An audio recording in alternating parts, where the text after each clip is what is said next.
अथ श्रीविनायक अष्टोत्तरशतनामावली। ॐ विनायकाय नमः। ॐ विघ्नराजाय नमः। ॐ गौरीपुत्राय नमः। ॐ गणेश्वराय नमः। ॐ स्कन्दाग्रजाय नमः। ॐ अव्ययाय नमः। ॐ पूताय नमः। ॐ दक्षाध्यक्षाय नमः। ॐ द्विजप्रियाय नमः। ॐ अग्निगर्भच्छिदे नमः। ॐ इन्द्रशीप्रदाय नमः। ॐ वाणीबलप्रदाय नमः। ॐ सर्वैश्वर्यप्रदाय नमः। ॐ शर्वतनयाय नमः। ॐ शर्वप्रियाय नमः। ॐ सर्वात्मकाय नमः। ॐ सृष्टिकर्ते नमः। ॐ देवानिकार्चिताय नमः। ॐ शिवाय नमः। ॐ शुद्धाय नमः। ॐ बुद्धिप्रियाय नमः। ॐ शान्ताय नमः। ॐ ब्रह्मचारिणे नमः। ॐ गजाननाय नमः। ॐ द्वैमातुराय नमः। ॐ मुनिस्तुत्याय नमः। ॐ भक्तविघ्नविनाशकाय नमः। ॐ एकदन्ताय नमः। ॐ चतुर्बाहवे नमः। ॐ शक्तिसंयुताय नमः। ॐ चतुराय नमः। ॐ लम्बोदराय नमः।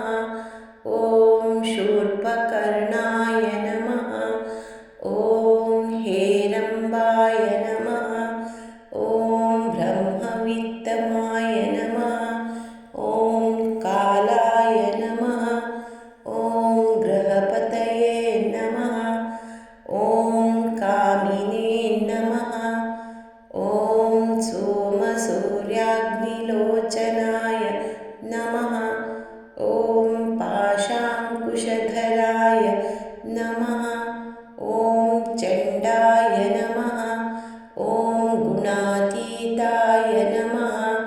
ॐ निरञ्जनाय नमः।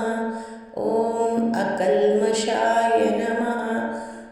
ॐ स्वयं सिद्धार्चितपदाय नमः। ॐ बीजपूराकाराय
नमः ॐ केवलाय नमः ॐ सिद्धाय नमः ॐ सच्चिदानन्दविग्रहाय नमः ॐ ज्ञानिने नमः ॐ मायायुक्ताय नमः ॐ दाताय नमः ॐ ब्रह्मिष्ठाय नमः ॐ भयवर्जिताय नमः ॐ प्रमत्तदैत्यभयदाय नमः ॐ व्यक्तमूर्तये नमः ॐ अमूर्तकाय नमः ॐ